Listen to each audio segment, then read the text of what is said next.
Okay, this is our APDTY 711345 power takeoff unit.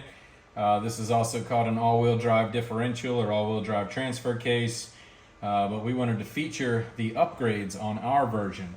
So this APDTY version has a heat shield. This heat shield is meant to solve the problem on the OEM unit.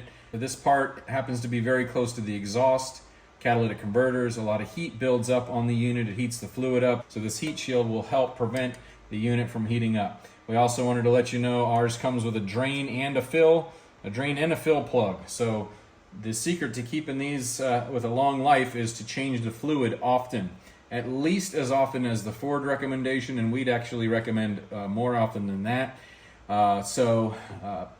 You can do that now with our unit. And we wanted to point out this seal. This seal is replaceable. If your unit is just started to leak oil, then you can replace just the seal, and we sell just the seal, so you don't have to spend all the money on this entire unit.